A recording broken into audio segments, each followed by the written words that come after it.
Allison Levity, and I'm sure, like a lot of you who are into astrology, you're really excited about the change of all the outer planets, and because we're talking about all of the most outer planets, and that we usually speak of up to Pluto.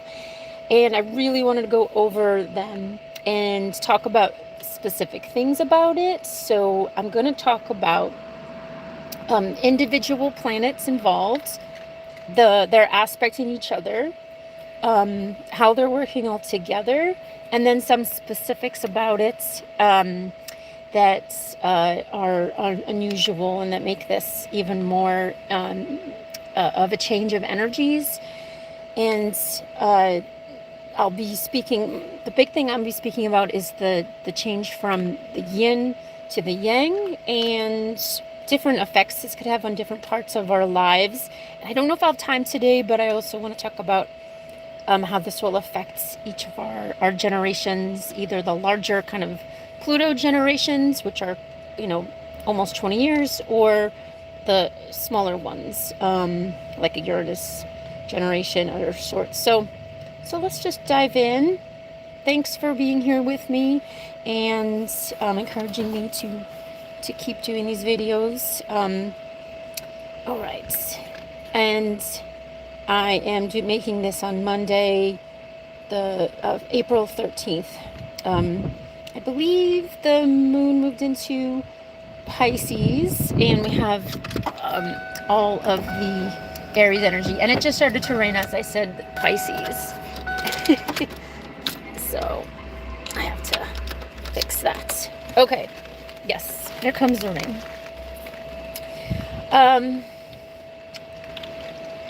Let us start with Pluto, and because we're going to be speaking about the signs from Aquarius to Leo. So it makes sense to start with Pluto because that kind of begins this energy. Oh, it's just a downpour all of a sudden. Oh my gosh. Okay. So, good timing, I guess. So if that makes sense, we're talking about, I'll try to also upload an image for this that shows these energies. So we have Pluto in Aquarius, right? We're now fully in Pluto in Aquarius. It's been a couple years of going back from Capricorn to Aquarius and back again. And then it's 2 signs later, Aries. We have Saturn and Neptune now in Aries. And then the next one is Gemini. So Uranus is not there yet. We've experienced a little bit of Uranus in Gemini, but it's fully not there just yet. We're close. And then Jupiter is also going to move then into Leo. So we don't have this alignment yet. We just have the Pluto. I mean, they're sort of in alignment because they're aspecting, but they're not in their new signs, except for the first ones I mentioned. And we're starting with those. So this is something to gear up for and to start to plan, okay? So Pluto in Aquarius is has a group influence, okay? And we're seeing more of this now as everything really turns up with say the Epstein files and everything. We're really speaking now about how there's the people running the world versus everybody else. It really comes down to that. And so this light and darkness of consciousness that is apparent. Aquarius is consciousness. The actual the water bearer urn that Aquarius is pouring out is representative of consciousness. People think that Aquarius is a water sign, but it's an air sign. It's the last air sign. That means it's a transpersonal sign. And Aquarius is about consciousness. So, and Pluto is power. And so also together, that's technology. And all of these things have the light and the dark to them. So Pluto, where Pluto is where we need to take our power back. And so you can see this as on an individual level.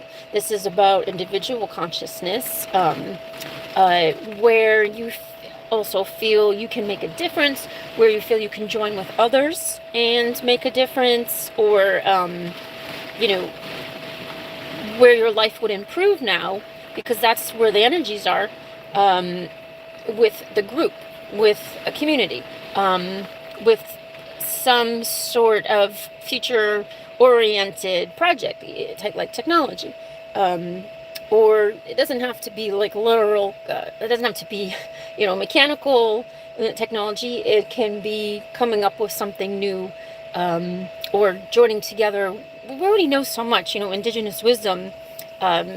We can, draw from the past and encourage people who already know how to do things correctly without needing to rely on the system, because the system really relies on, capitalism is exploitive. So this is where we're changing the power dynamics. Of course, Aquarius is about revolutions. So we're going to be seeing a lot of change. So if we're talking about Aquarius being about consciousness, wherever Pluto is, it buries. So we're talking about, it's funny, I've always been thinking about this with Aquarius, because it's not, like Pluto literally is usually about unearthing. So with consciousness, how do you unearth consciousness? So we're not in that earthly space. We're speaking of outer space. So thinking, it just changes things there. So is in a little bit of a different way of being in Aquarius, and it's fun to think about. Like, where, of course, people are trying to figure out where our consciousness comes from. I don't think anyone's even close to that. Like, science has not been able to answer that, as far as I know, unless it just happened yesterday. Okay, so working on this class consciousness, and realizing how interdependent we are. And this is really extreme in places when there's a lot of propaganda. And there's two main countries that have the most propaganda. And if you know me, I talk about them all the time. So that is the work that has to be done, because there's really, it's very hard to change people in those countries. So a lot of this is the ability to still keep going with when things are this crazy. As an Aquarius myself, I've either been aware of or read about a lot of the things that are come out more recently, and I didn't know if all of them were true, but I was aware of them, and I sat with them, and I was dealing with them, and maybe having a lot of emotions with them over the years, and it can be quite challenging, and especially if you're new to it, it can be quite shocking, and that we need to be able to handle it somehow. So figuring that out, really, to me, it's about taking time. In the past when I needed to, but really also knowing that it's the right thing to keep going forward. And right now we have so much Aries energy that there's a lot of movement forward. That's what Aries and Aquarius have in common. They're very radical and can really want to change things. We're moving on to both Neptune and Saturn in Aries. I might have to plug my computer in. Let's see. Okay, so Saturn, sorry to say, Saturn is in its least favorite sign. It's in what's known as fall, or you could say exile. And I feel like my dog's gonna bark really loud. I could feel her brewing. So I apologize if you hear a loud, high-pitched, cute bark. Okay. So this being Saturn's least favorite spot, Saturn loves Libra, the opposite sign of Aries. And that's where Saturn is focused on balance and justice. And Saturn in the tarot is the Judgment card. And you can see how all that fits together. Um, uh, so it is this energy of ring not pass. You know, you have to have done the work, to have completed that karmic lesson. So you have to pass the tests to get on Saturn's good side. In Libra, that's the weighing of the heart versus the feather. Okay, that's what the scales are measuring. So, but in Aries, we are starting over. We're starting at square one. So there's a great journey that's begun, and we will make lots of mistakes, and that's okay to make mistakes. Okay, because you need to hear that. It's okay to make mistakes. All this Aries energy right now when I'm making this video, it is okay. So, because Aries leaps before looking, and that's how we learn. It is also necessary to try before you feel ready. So that's part of growing. But as far as balance, the Aries warrior is not meant for that, unless you're talking about this new type of warrior of protecting in service, especially that would be different. And how we have Mars with Saturn this week can certainly show us that new masculine archetype. And of course, this is for everyone. So we're talking about masculine, we're talking about yang energy of making things happen. And some people have an equal amount of masculine and feminine yang, and that most people have feel they connect with one or the other. The Aquarius would be the androgen, which would be very balanced too. Okay, Neptune is uncomfortable in Aries, but it's not the worst placement. So I believe that Earth is hardest for Neptune. You know, Neptune belongs in Aries. We just had Neptune be in its home sign. So I don't know if air or fire is better for Neptune. I'm thinking about it. There's pluses and minuses because both could be prone to delusions.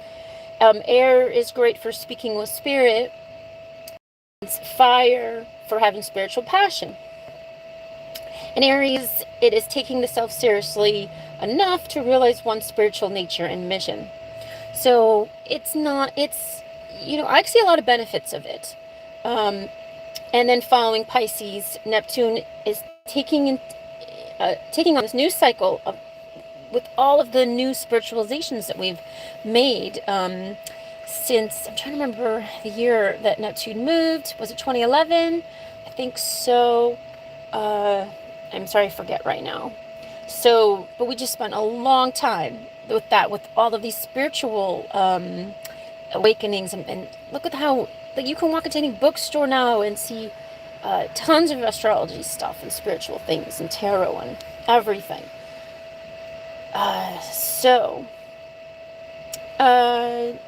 These are all spiritual realizations, lessons, and wishes that we now are bringing into this new cycle. So what are you here to do? What is your mission? So we're talking about, your spiritual self. And do you see it as a spiritual lesson? The self as spiritualized, Neptune and Aries. Do you feel more obligated by your spiritual mission or driven? I was thinking like compelled or impelled. I could see both happening at this time. The self may feel important, called to a mission, even if you know you are just one person. And of course, we're talking a little bit about the aspects, about those working together with Pluto. So Neptune is holding the keys and Saturn is holding the doors. So the stellium in Aries, it could feel a little awkward because Chiron's here. Chiron's been here. Chiron's finishing up in Aries. And that has really brought up any self-esteem issues. About like putting yourself out in the world, because there's different self-esteem stuff that Chiron does, like in Taurus, but in Aries it's just really about like feeling like you're okay and can just like go and do things. So there's lots of self-realizations here with all the Aries. There's lots of urges. Chiron here has been showing us where self-esteem is low and how Saturn is showing us where we can push ahead. Okay, and Chiron, when you're tapping into Chiron, you're going to realize you're special, you're unique and special ways you can be yourself and move forward. And Neptune here is, including your soul and spiritual gifts, and Mars is lighting the match. It might feel disjointed and like you're kind of like being pushing you, but you are being impelled to be authentic. Next, Uranus in Gemini. Remember, we're not there yet. We're really right around the corner. I think it's in May. Uranus is the Great Awakener. So we're related to, governor of Aquarius, which makes it even more potent right now because of the trine between, the air sign Aquarius, air sign and Gemini. So that's related to Aquarius that is moving from Taurus, where we just had a very it was very disabling here in the physical earth and changing like the water systems, the forests, the earthquakes, how we grow food, our values are changing, how we make money is changing. And you can see how that relates, as a square to Pluto going into Aquarius, everything changing. This is where you realize your own values were not your own and they belonged to your culture or someone else, like your parents or partner or who you thought you should be.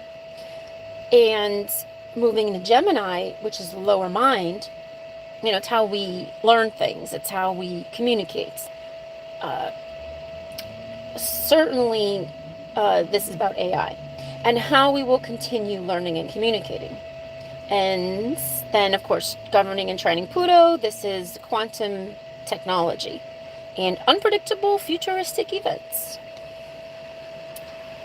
And then, finally, Jupiter into Leo.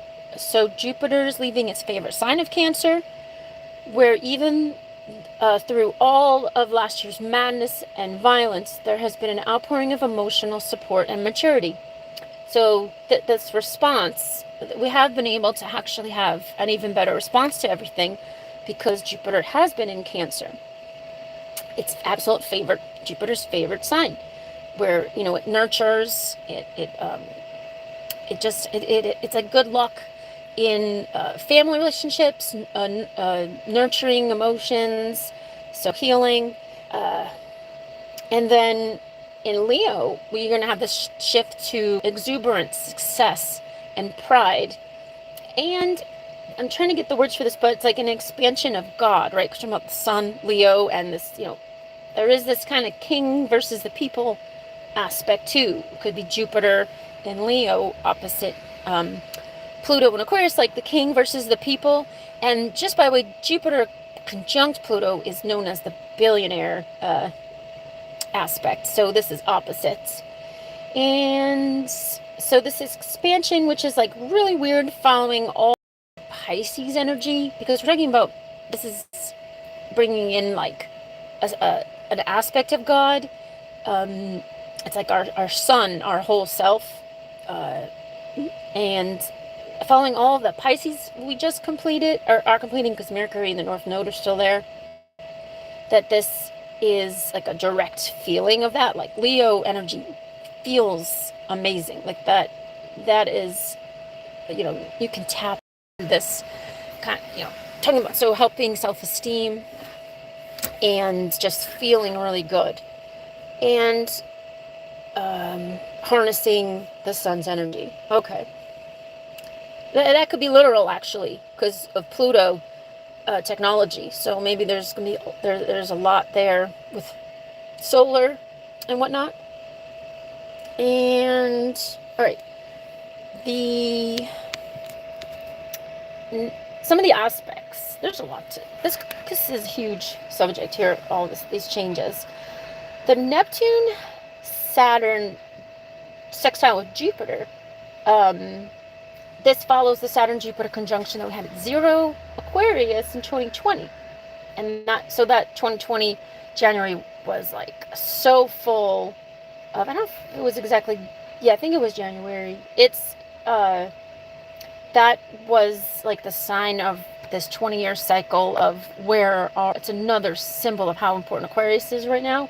Like the culture is wrapped around, the society is wrapped around this futuristic energy, the people being the focal points. So this is another sign that technology is important. And then that brings together I have Aries. So that Aries and Leo energy is a passion of the self, ego, which can sway the culture. So individuals are going to have all this fire energy, right? This yang fire energy, which will really change things.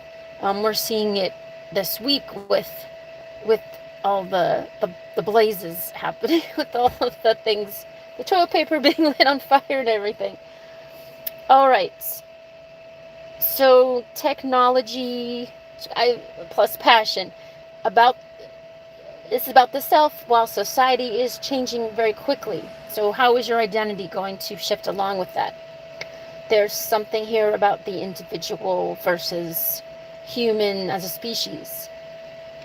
A few people changing society through technology or education. So the rise of the teacher, human or not. I have opinions about all that, but I'm also open to the good parts of it. So what is not included is that Chiron's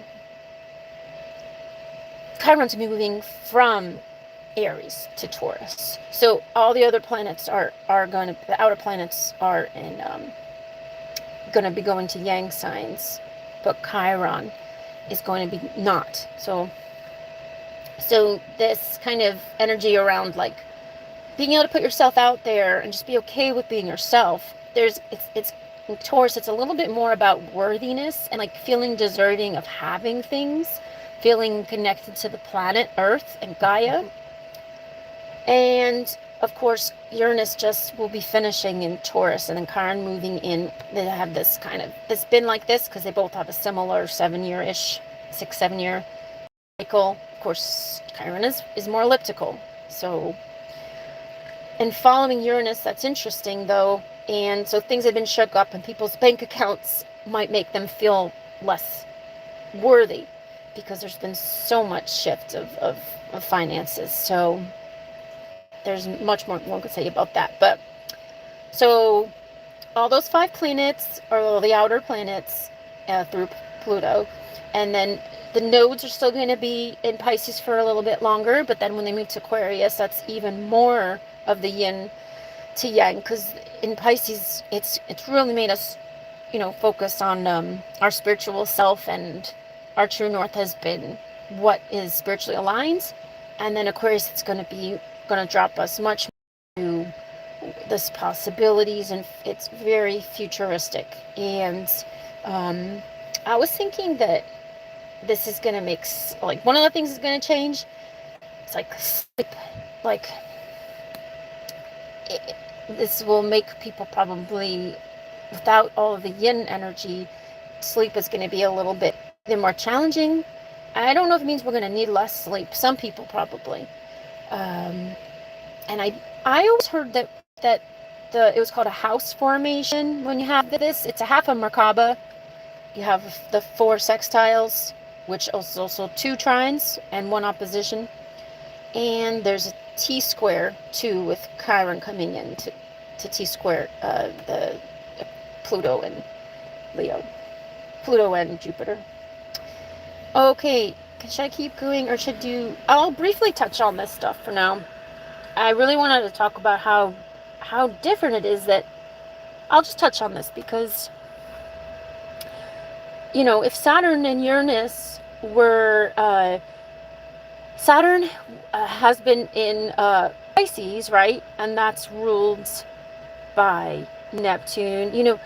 The whole point of all this is that not only are we moving from yin planets to yang ones, But the governorship of what we're changing is also, I think I went through it. Well, some of them changes, but they really are moving from also those being from yin to yang. So it's mind-boggling. It really makes you see how much more energy we're going to have. I think it's really fair to say that there would have been a lot of stuck energy with a lot of old stuff coming up with so much of the yin energy. If like Uranus in Taurus, that means it's ruled by Venus. Now it's going to be ruled by Mercury. Like, that's a big shift. I was saying Saturn, was ruled by Neptune. Now Saturn, well, that's actually different. So Saturn's ruled by Mars now. So that doesn't shift. And you can see how a lot of those changes happen. Well, yeah. No, it's ruled by Mars. That's the yang. I think I'm about done for today, but that is something I can't believe, like, how big of a shift that is, and really what that means.